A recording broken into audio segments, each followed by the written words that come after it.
Hello, everyone. Wendy Kennedy here. I want to thank you all for joining us wherever you're calling in from. And we're going to wait just a couple of minutes because we have a number of people who are still logging in. But while we're waiting, I'll go ahead and I'll tell you just a little bit about my history with the Pleiadian Collective and exactly who they are.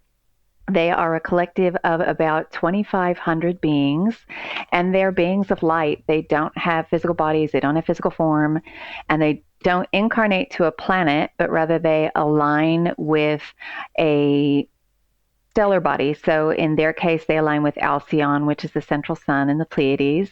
And if you're not really familiar with the Pleiades, if you're in the northern hemisphere, you can really see it in wintertime. If you look up in the sky and you can find Orion's belt, if you look maybe 10 degrees to, 10 degrees up, you'll see a faint cluster of stars, and that's the Pleiades. And it's an open cluster. It has, the P's tell me it has about 750 stars that belong to the group, and our sun is actually one of them. And the Pleiadians, they are a little different than the other beings that I work with, and I actually do work with a lot of different beings. But when I work with the public, the Pleiadians come through first and foremost. And they use tone and sound, and that's why their dialect is different than my own. It's not any one particular dialect. It really is just a dialect that uses a more open vowel so they can modulate some of the frequency. And the tones and sounds resonate with you at a cellular level. So in addition to getting the information, you actually receive a healing. So you want to make sure that you drink plenty of water over the next several days just to help move the energy through your body. Everybody feels different. Some people will feel really wired and uplifted, and then they may crash. Some people may just feel really great for a few days. They may be on a high, and then some people may feel like they need to check out, they need to go take a nap. And there's nothing wrong with that. Your body just wants you to be still so it can help move all of this new energy through it. So it looks like we have just about everybody here, so we will get moving here. Yes, hello, dears. This is the Ninth Dimensional Pleiadian Collective, and it is a pleasure and an honor to have the opportunity to connect with you. So you all have brought along a lot of support today. Far more than is typical because the times right now are quite intense and each of you is calling in more support. And they've all shown up today.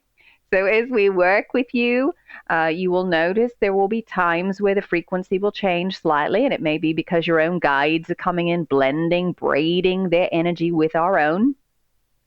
And then you might notice that it shifts once again. So know that anything that you need today, you are going to receive. If you don't get an answer directly, know that answers are being put into your energetic field and will continue to unfold in the days and weeks to come.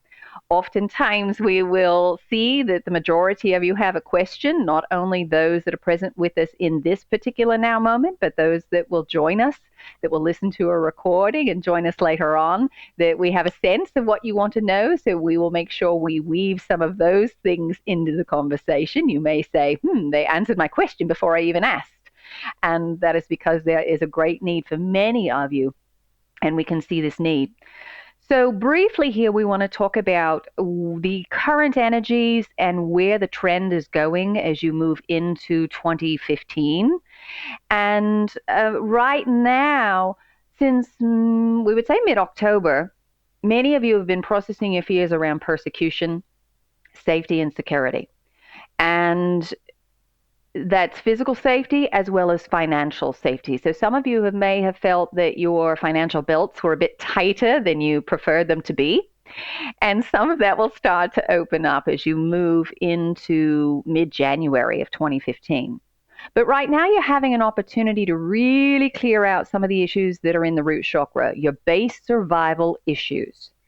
And we've said again and again and again, and for those of you who have been following us for a while, you know how important we think grounding is. And it really is vital. Some of you have had a lot of physical issues coming up. Things are starting to manifest very quickly in the body. You will have imbalances in places that you have never had imbalances before. And it's just your way of motivating you to become more present. When the body isn't comfortable, you're not comfortable, and so you start making change. So for those of you who haven't enjoyed spending a lot of time in your body, and we would say that's about 90% of those of you who are listening, you really have to start practicing in a more conscious, direct way, connecting with your body and also connecting with the earth. That's going to alleviate a lot of the physical symptoms that you are experiencing. And there's a wide range of them. Some of you are having issues with kidneys, with bladders, with your back because of support. So these are common things. The other thing, throat chakra issues are also starting to get activated, especially with persecution. Because for many of you, it was about expressing your truth. By speaking your truth, it didn't go so well, and you were hanged, or you were burned, or you were killed in some fashion. And we'd like everybody to take a nice deep breath right now. And give us one more. So as you continue to ground, it will help you to clear out those physical ailments because they're not really generated out of anything that you're doing at the physical level, meaning it's not dietary, it's not a deficiency that you have or something that you have too much of in the physical. It is first and foremost an energetic issue. It is a mental and a emotional issue that then translates to the physical body, and you will align yourself with different foods and different activities that either support the body to heal or support the body in creating the illness, depending on your frequency. You will project and create in your reality that which you are vibrating. So as you start to make the shift and the transition within your energetic field, in your thoughts and your emotions, then you'll start craving different foods that will support you, or you will start craving activities that will support the physical body. You will know, I need to move my body more, or I need to try to engage in more creative activities. And we'll talk about that here shortly as well. Creative activities are vital for you all, and you're not doing nearly enough. You've forgotten how to play.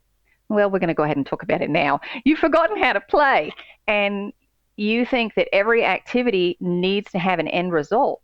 Playing is about being creative for the sake of being creative. It doesn't matter what the outcome is. You're unattached, and that's what will actually recharge you, recenter you, reinvigorate you. And you all aren't playing nearly enough. So we also want to encourage you to start exploring, whether that is through writing. It's not writing so that you can have a top 10 book. It's not writing so you can make a difference to the world. It's about you writing just to express yourself. The same thing goes for painting or sculpting or drawing or dancing or singing. It's not about that end result. It's about the joy of the moment and the discovery. So we would highly encourage you all to play. That will help you to open that root chakra. It'll be a lot more fun to be on the planet. Now, as we were talking about these safety issues coming up, and you're walking into the holidays, safety and acceptance tend to go hand in hand, because if you don't feel that you're accepted or that you feel that you're abandoned, then that triggers the safety issue. And for many of you, you feel that you are experiencing life at a different pace, or, you're walking to a different drum, a different beat than your other family members. They don't share your exact viewpoint of the world, and that's perfectly fine. We just wrote an article for you all, but we will recap some of it here, in that it is important that you accept others for where they are. It doesn't mean that you yourself have to be separate. The separation comes from you and your, in part, your desire to say, I don't want to be like that. I don't want to be closed-minded. I don't want to be small. And you want to push them away because they are a reflection for that. But they are actually an extension of you. They're an extension of your divine essence. So we would encourage you to perceive more of their divine self, to perceive them as beings of light who are making a vibrational selection. It is a perfectly valid one, even if they are asleep, even if they are choosing not to shine all of their divine light. It's perfectly fine. And when you do that, you will find that they themselves are actually more open and available to you as you are open a bit more as well. You aren't triggered saying, I'm not accepted, I'm not loved. No, you're walking the perfect path where you are. Many of you have chosen your families for the sole purpose of being the one to awaken first, to bring everybody else along. They needed a catalyst, and so you agreed to go into that family for that reason. Also, with the holidays, we would highly recommend that you make sure that you take time for yourself, because too often you get caught up in what's going on with friends and family, and you're going from party to party or task to task, and you're not really taking care of yourself and nurturing yourself. And that's also very important here. You really need to have a daily conversation about what your needs are.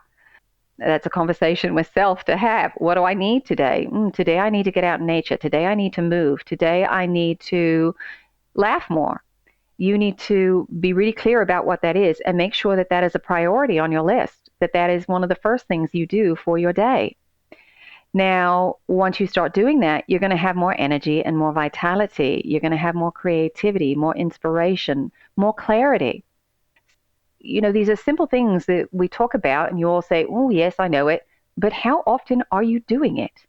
Is it a regular habit for you? And we would say probably 8 times out of 10, it's not a regular daily habit. It may be something that you do for a couple days, and then you stop doing it. And you go back to the old ways, which don't work quite so well.